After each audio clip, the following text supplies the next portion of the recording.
నీవై నిలిచి ఉంటే చాలు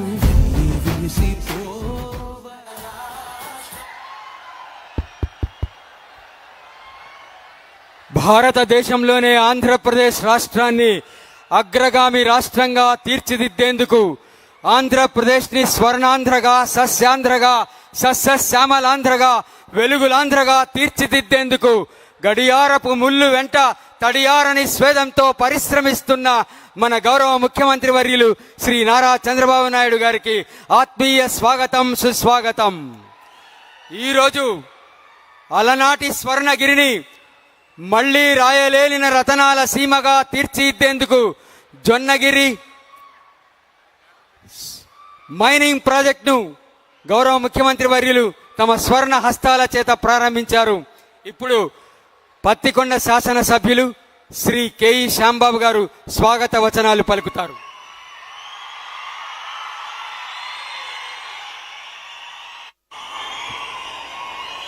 సభాయ నమః. పెద్దలు, పూజ్యులు మన రాష్ట్రీయ ముఖ్యమంత్రి వర్యులు చంద్రబాబు నాయుడు గారికి, అలాగే వేదిక పైన ఉన్న మంత్రివర్యులకి, అలాగే నా సహచర ఎమ్మెల్యేలకి, అలాగే ఈరోజు మన ప్రాంతంలో మన మట్టి నుంచి, మన రాళ్ళ నుంచి ఈ బంగారం తీసే ప్రభాకరన్ గారికి, కార్తికేయన్ గారికి, ప్రతి ఒక్కరికి నమస్కారాలు చెప్తూ, ముఖ్యంగా నా తెలుగుదేశం కుటుంబ సభ్యులకు ప్రతి ఒక్కరికి పేరు పేరున నమస్కారాలు. సోదరులారా, మనకి బాగా తెలుసు మనము ఈ ప్రాంతంలో ఎంత ఇబ్బందులు పడుతున్నామో. మనకి ఒక నది లేదు, ఒక దార లేదు.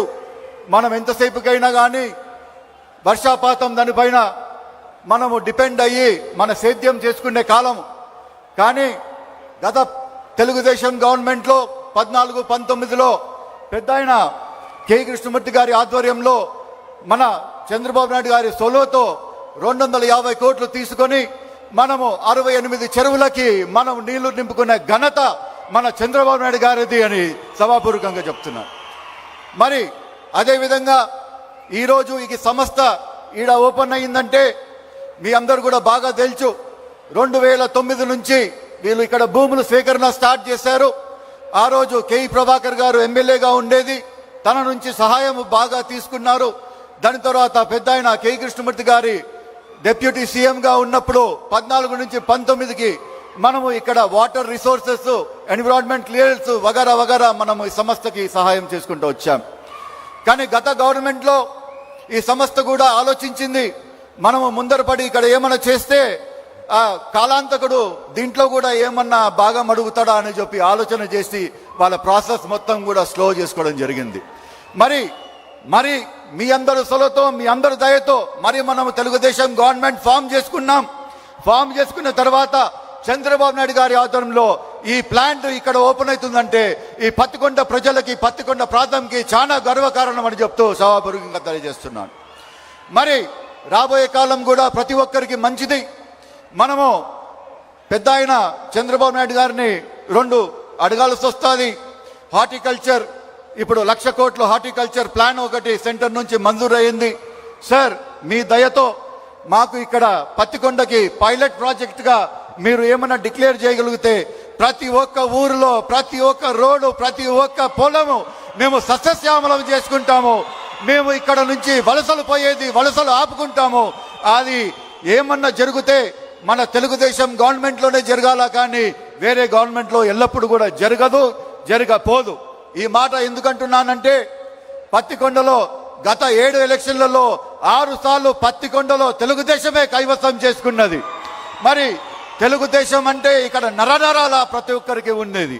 మీ దయతో హార్టికల్చర్ హబ్ కర్నూలు ముఖద్వారం రాయలసీమకి, మరి పత్తికొండ ప్రాంతంకి మీరు హార్టికల్చర్ హబ్ శాంక్షన్ చేస్తారని కోరుతూ సెలవు తీసుకుంటున్నాను. జై తెలుగుదేశం, జై చంద్రబాబు నాయుడు, జై నారా లోకేష్, జై కూటమి ప్రభుత్వం. ధన్యవాదములు పత్తికొండ శాసనసభ్యులు గారికి. ఇప్పుడు కర్నూలు పార్లమెంట్ సభ్యులు శ్రీ బస్తిపాడు నాగరాజు గారు మాట్లాడతారు.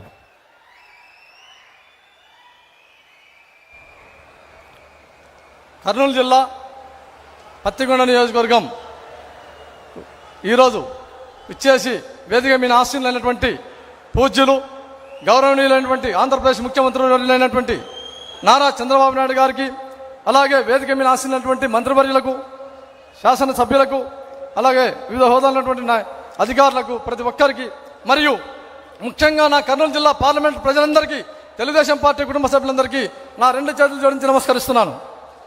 సోదరులారా, నేను చెప్పేది ఏమంటే, ముఖ్యంగా మన కూటమి ప్రభుత్వం వచ్చాక గౌరవ ముఖ్యమంత్రి వర్యులు రాష్ట్రాన్ని అన్ని రకాలుగా అభివృద్ధి చేయాలని చెప్పే సంకల్పంతో విధ్వంసమైన రాష్ట్రాన్ని, రావణ కష్టంగా ఉన్నటువంటి రాష్ట్రాన్ని అభివృద్ధి పరిచే క్రమంలో భాగంగా మన కర్నూలు జిల్లాకి ఎస్పెషల్లీ ఈ కూటమి ప్రభుత్వం వచ్చాక 2 సంవత్సరాల్లో మీరు బాగా గమనించాలి, భారతదేశ వ్యాప్తంగా పారిశ్రామిక కేంద్రాలు 13 ఇస్తే అందులో మన కర్నూలు జిల్లాలో ఓర్వకల్ ప్రాంతాన్ని గుర్తించారు. అందులో భాగంగా ఆ ఓర్వకల్లో ఒక డ్రోన్ల హబ్ ఏర్పాటు చేయడం జరిగింది. అంతేకాక ఈరోజు మన కర్నూలు పార్లమెంట్లో ఎంత వెనుకబడింది అనుకునే క్రమంలో మన పత్తికొండ నియోజకవర్గంలో జొన్నగిరిలో ఒక స్వర్ణగిరిగా బంగారు గంటల కేంద్రాన్ని మరి ఒక దశ నుంచి 2వ దశను ప్రారంభించుకోవడానికి ముఖ్యమంత్రులు వచ్చేందుకు చాలా చాలా గర్వంగా ఉంది. సార్, మీ ఆధ్వర్యంలో ఈరోజు పారిశ్రామికంగా మా కర్నూలు జిల్లా ముందుకు దూసుకుపోతుండడంలో ఎటువంటి సందేహం లేదు. అంతేగాక పారిశ్రామికంగానే కాకుండా ఇరిగేషన్ పరంగా మాకు ఏది ఏమైనా కూడా మాకు ఆలూరు నియోజకవర్గంలో వేదవతి ప్రాజెక్టుని మీరు 2028 కల్లా కంప్లీట్ చేస్తామని సార్. అందులో భాగంగా మా కర్నూలు పార్లమెంట్ ప్రజలందరి తరఫున తమకు శిరస్సు వంచి నమస్కరిస్తున్నాను సార్. వేదవతి ప్రాజెక్టు 2028 కల్లా కంప్లీట్ చేస్తామని చెప్పి తమరు చెప్పినందుకు. అంతేగాక ముఖ్యంగా సార్ ఇక్కడ హంద్రీనివా వార్త ఉంది సార్. మాకు కొన్ని 2 డిమాండ్లు సార్. అంతే, హంద్రీనివా నుంచి 8 స్లూయిస్ల కోసం అప్లై చేశాం సార్. ఆ స్లూయిస్ ఈ ప్రాంతం అంతా ఈ స్వర్ణగిరితో పాటు సస్యశ్యామలం అవుతుంది సార్. అందులో భాగంగా దీన్ని తమరు దయచేసి తమరికి సవినయంగా విన్నవించుకుంటున్నాం సార్.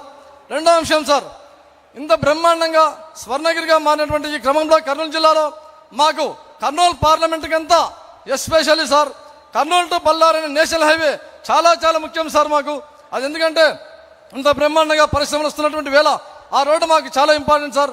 ఎందుకంటే ఆ రోడ్డు వస్తే మాకు పారిశ్రామికంగా బ్రహ్మాండంగా మౌలిక వస్తువుల పరంగా డెవలప్ అయింది. కాబట్టి కర్నూలు టు బళ్ళారి దయచేసి కర్నూలు పార్లమెంట్ ప్రజలందరి తరఫున తమరికి సవినయంగా విన్నవించుకుంటున్నాను సార్. అది మాకు కావాలని చెప్పేసి తెలియజేస్తా ఉన్నాను. అంతేకాక సోదరులారా, మీరు ఒకసారి ఆలోచించాలా, ఏది ఏమైనా కూడా గౌరవ ముఖ్యమంత్రి వర్యులు రాష్ట్రం అంతా ఒక సైడ్ ఆలోచన చేస్తూ ఉంటే ఈ కర్నూలు పశ్చిమ ప్రాంతాన్ని డెవలప్ చేయాలని చెప్పేసి సార్ కంకణం కట్టుకొని ఉన్నారు.